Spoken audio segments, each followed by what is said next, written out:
ఓం నమో వెంకటేశాయ. తిరుమల శ్రీవారి సేవలో భాగంగా ఆనంద నిలయానికి ఇది నా మొదటి రోజు ప్రయాణం. ఎన్ని జన్మల పుణ్యమో స్వామివారి సేవ చేసుకునే భాగ్యం నాకు దక్కింది. శ్రీవారి సేవకు నేను 2 నెలల ముందుగానే రిజిస్టర్ చేసుకున్నాను. ఏప్రిల్ 24ని రిజిస్టర్ చేసుకుంటే నాకు జూన్ నెల 3rd to 9th సేవా డేట్స్ అలాట్ అయ్యాయి.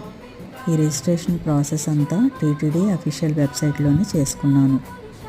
సేవా డేట్స్ అలాట్ అయిన తర్వాత సేవకు ఒక రోజు ముందుగానే సేవా సదన్ 2లో రిపోర్ట్ చేశాను. ఇక్కడ దృశ్యాలు చూడండి, ఎంత శోభాయమానంగా తిరుమల పరిడవిల్లుతోందో. అందరికీ ఆ శ్రీనివాసుని ఆశీస్సులు కలగాలని కోరుకుంటూ తదుపరి శ్రీవారి సేవా విశేషాలను నెక్స్ట్ వీడియోలో షేర్ చేస్తాను. ఓం నమో వెంకటేశాయ.